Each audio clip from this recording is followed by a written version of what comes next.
संदीप ने अपनी माँ के कहने पर गांव में शादी कर ली थी।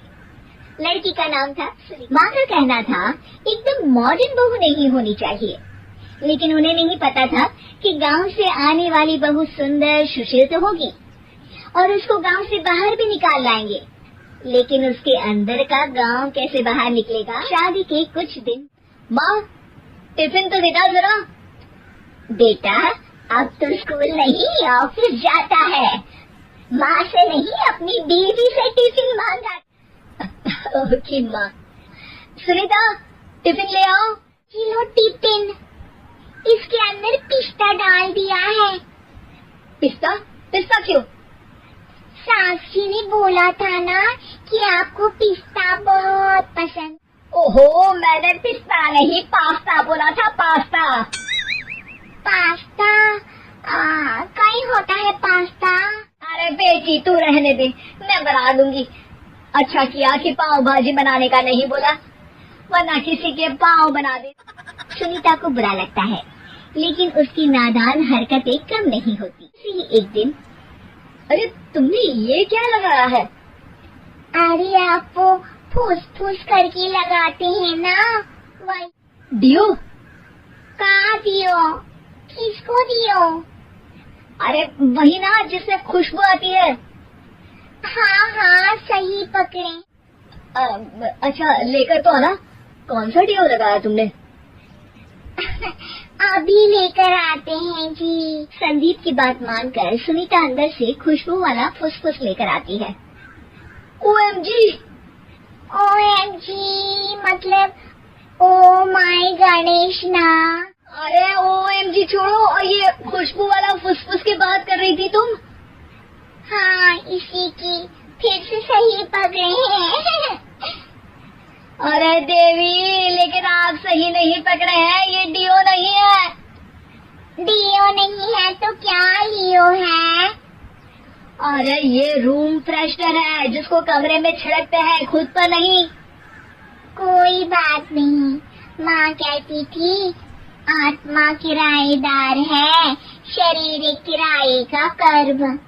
हम शरीर पे ये डालिए तो क्या फर्क पड़ जाएगा? अरे बहू, ओ बहू, मेरे लिए फल तो ले आ, फिर मैं बाजार जाऊंगी। सुनीता अपनी सास के लिए फल लेकर आती है।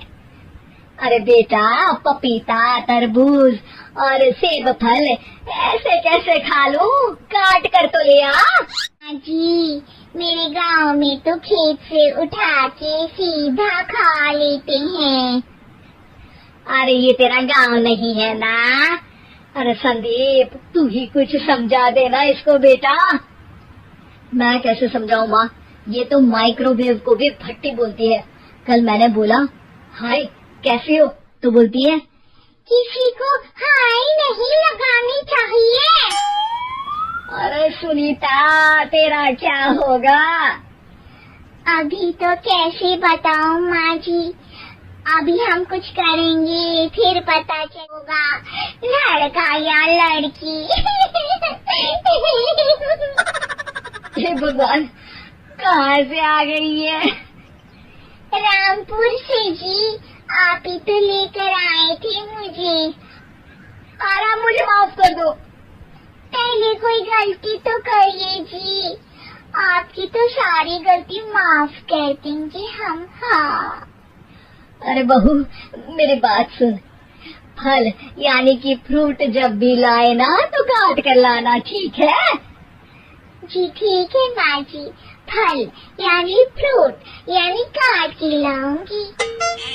सुनीता की कोई ऐसी हरकत कर देती जिसकी वजह से उसे घर में दो बातें सुननी पड़ती।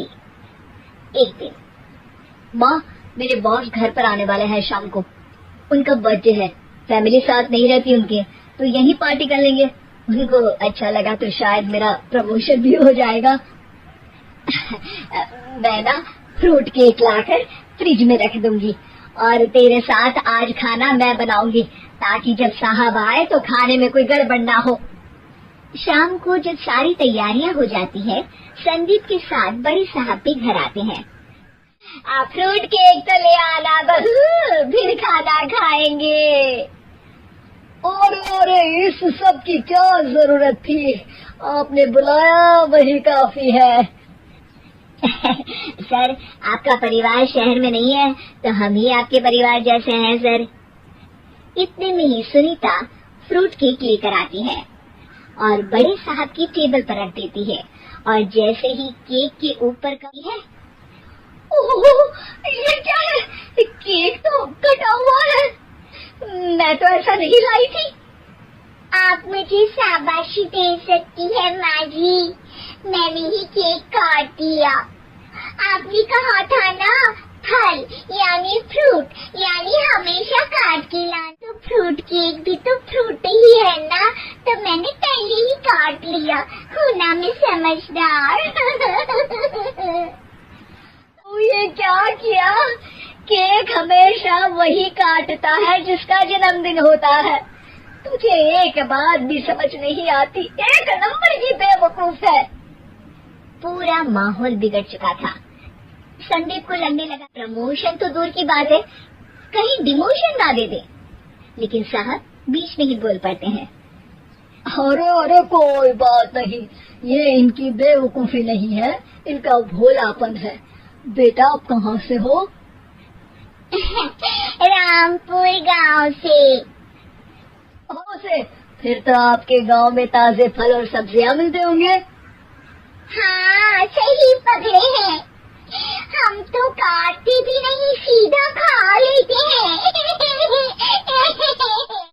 मैं ना एक बार तुम्हारे गांव घूमने जरूर चलूंगा। क्यों संदीप, ले चलोगे ना? मुझे गांव घूमना बहुत पसंद है।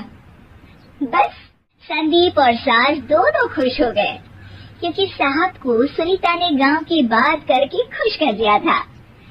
अब संदीप का प्रमोशन पक्का था। शिक्षा, कभी भी किसी भी गलती पर घबराना नहीं चाहिए। हो सकता है कि उस गलती की वजह से आगे बड़ा फायदा हो जाए।